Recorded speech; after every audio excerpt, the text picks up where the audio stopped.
Hey guys, and welcome back to my channel. So I feel like I have to point out the obvious that yes, I'm in a new room because we have a new house. So this is my beauty studio, my beauty room, whatever you want to call it. I am going to have to work on the sound because even though I have a mic, there's no carpet in here, so my voice is just going to like echo. It's going to be pretty annoying, but hopefully you guys can get through it because I just want to film so bad and there's so much to be done and I don't want to wait. Also, I am going to work on my background.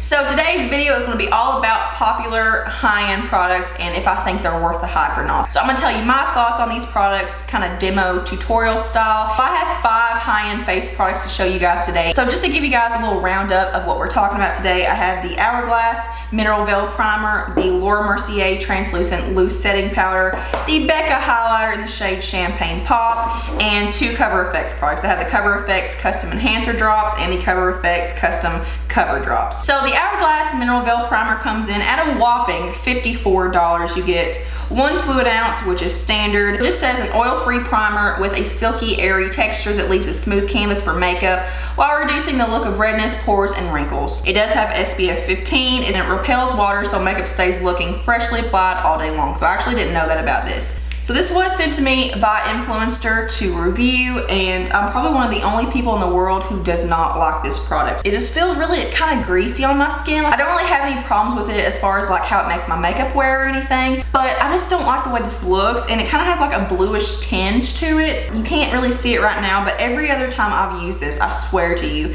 it's given me this white, bluish tint to my face. I mean, I'm sure that's because of the SPF 15 in here. Now, I do want to say, because I feel like I always have to make this stupid disclaimer, that just because something doesn't work for me doesn't mean it won't work for you. This may be your favorite product, and that's completely fine. We all have different skin, but this, in my opinion, is just not worth the hype. So next, we're going to talk about the Cover FX Custom Cover Drop. So this is $44, and you do get 0.50 fluid ounces of product. This does come in what looks to be like 25 shades, which is pretty good. So this is supposed to be basically just pigment. You mix this in with your foundations, your moisturizers, primers. You can basically mix this in with any kind of face product to give yourself coverage. So on this, it just says for coverage, you can have full, medium, or sheer. It's going to be for all skin types, sensitive, normal, dry, combination, or oily. And it says finish, matte, or radiant. I don't know if they're just trying to say it just depends on what product you use. Like it could be either matte or radiant, because from my understanding, this isn't like a flattering finish. I think this is more of like a matte finish. It's not something you want to wear on its own. But it just says a revolutionary dropper bottle of pure pigment to mix with your favorite liquid beauty products and create your ideal foundation or tinted moisturizer. So it says for a radiant finish, add to products like oils, serums, or creams. For a matte finish, mix with a mattifying primer or lightweight lotion.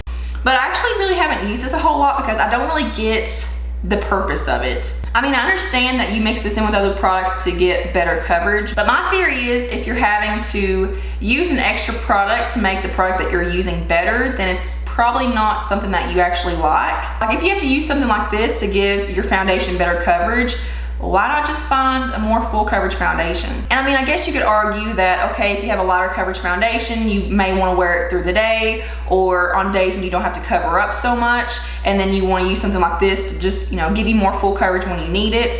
But I still feel like you could spend less money on 2 different products, like if you wanted a lighter coverage foundation and a full coverage foundation for those, you know, different situations.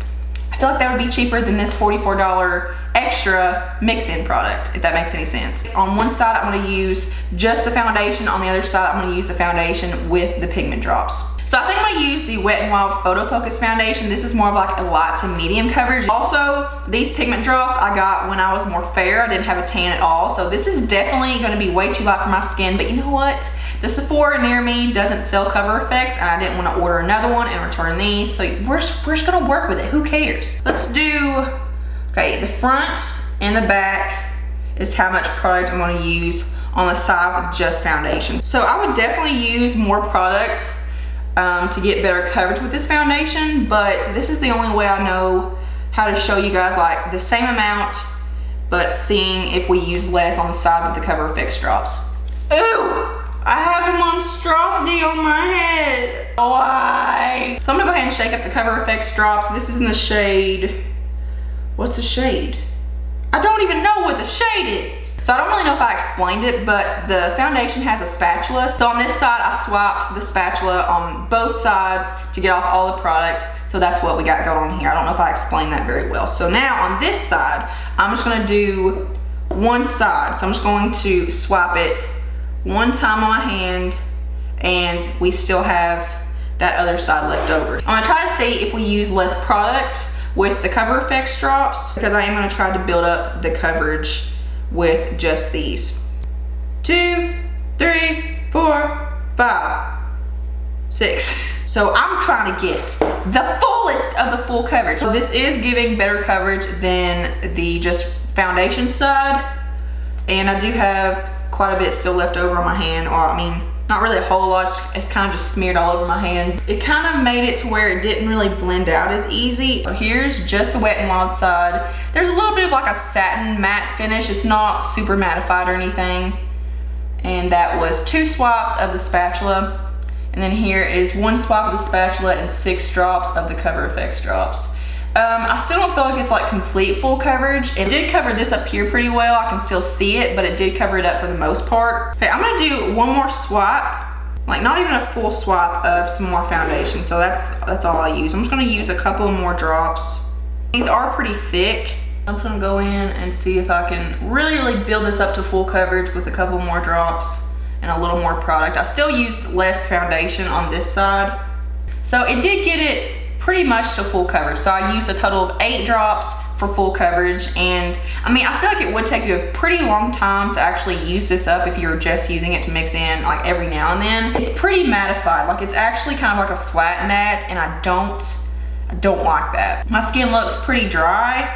Forgot to mention, once again, as I do in every video, I have oily skin, but it's actually pretty normalized. I feel like this side just looks a little bit more cakey, and my pores look more emphasized. And this is also like enhancing the lines and texture on my skin. And also when you push it down in there, it kind of like pushes product up. So that's why it's getting around the rim. Like I like the fact that it's a medicine dropper because of what it is, but I just feel like around here it's just kind of messy for me. If you use these on a daily basis and you really love them, let me know what you use them for and why you choose to use these over just using one product. I'm seriously curious. I'm not trying to be mean or anything. I just don't really see a purpose of these in my collection. So moving on to the Cover Effects Custom Enhancer Drop. So this is the liquid highlighter. You guys have seen it everywhere. I do have the shade Moonlight. These are available in 9 different shades and these are $42. Again, you get 0.50 ounces of product. So again, you just have this medicine dropper type packaging. This one is even worse than the custom cover drops. Like, can you guys see how it's like bunched up and kind of flaked and hardened around the rim? Like it's so messy. Again, when you push it down, product comes off. Like it's actually like turned into a powder. So I cannot and will not deny how beautiful of a product this is. It gives you that like chrome, metallic, reflective highlight. It's very, very blingy. So again, this is something you can mix in with pretty much anything to give it more of a glowy, dewy finish. You can use this alone as a liquid highlighter. It's very, very intense. So it does have a very, very creamy, smooth consistency. This is a very high quality formula. I'm just gonna use whatever's left over my hand and my Real Technique sponge. You can also use this with a brush, like a stippling brush or something. Where is it? Where is it? I will say these dry extremely fast. Like I'm using what I swatched on my hand. Like if you let these sit too long, you basically can't move it around, which is a good thing in that it will stay on all day long. It's very, very long wearing, especially for a highlighter. So I'm gonna pour a little bit more again. These are pretty thick. I'm gonna go in with the brush on this side just to show you guys 2 different applications. But as you can see, like it is extremely blinding. Like here's what it looks like from far away when I'm not like up close to the camera. So do I think that these are unique? Absolutely. I feel like there are very, very few products, if any at all, that are this intense, this glowy, and this long wearing. Now it is not hard to find DIY recipes of dupes for these. Basically, if you mix any kind of loose pigment with any kind of oil, you'll get the exact same effect as these. It may not be as long wearing. I haven't really played around with that a whole lot, but I am gonna try to do a DIY recipe in a video, so if you guys wanna see that, let me know. I will say that I don't think you would ever use these up unless you just went full on ham with these every single day. So maybe that kind of rationalizes the price a little bit.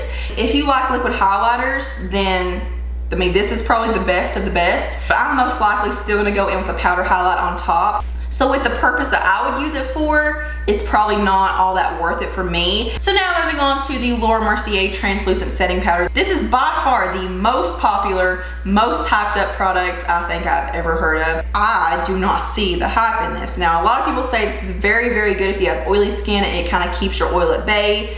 But I feel like most powders will do that, but it's definitely not the most finely milled. It's definitely not the softest feeling powder I've ever used. It does have talc. So this, my friends, is $38. You get 1 ounce of product. It is a pretty good size amount. So it does have, I don't know if you guys can see it, it does have like a very, very subtle yellow tint to it. So it is gonna be more brightening. So I'm gonna use it the way everyone else in the YouTube beauty world does. I'm gonna bake my under eye area. So does it set the skin nicely? Yeah, it's fine. Here's my thing. Baking is the technique. You can do it with every powder and it's gonna do the exact same thing and have the same effect with any powder that you use. I'm here to tell you that you don't have to fall into the trends and you don't have to fall in to the fads, because I promise you there are cheaper powders that do the exact same thing. So the highlight, if you're not super careful, which I kind of wasn't, you can cover it up when you use setting powder. So it kind of dulled it a little bit. So yeah, liquid highlighters aren't really my favorite thing, just because you have to put them straight onto your foundation before you powder. And then when you powder, it just kind of gets lost in the mix and it was basically pointless. My skin does not look super airbrushed. It doesn't look super smooth. My pores aren't really filled in. For a $40 powder that is so extremely hyped up, I would expect to look like I don't even have powder on. So yeah, moving on, I don't think this is worth the hype at all. Make sure you go watch that dupe video because I found an amazing dupe that's even better than this. So moving on to the Becca Shimmering Skin Perfector in the shade Champagne Pop. This is $38 and you get 0.28 ounces of product. So this is a very, very universal shade. The website calls it a soft white gold with peachy pink undertones, but it kind of has like a bronzy factor to it. So I definitely think that pretty much any skin tone could wear this. So I will say, I think this is a very, very nice formula. It's very smooth, it's creamy, it's buttery, it's pretty much everything you could ask for as far as texture and consistency goes. It is a very, very soft powder, so I feel like this would break extremely easily if you traveled or anything. So I've not traveled with this for that reason. However, the problem that I have with Becca highlighters in general is that I feel like they're just so shimmery and frosty that they enhance texture. Now, I've seen this on people and it is absolutely beautiful. I've seen so many amazing pictures. Now, I will say, I feel like when this came out, it was a very unique shade and I don't feel like it had a lot of competition.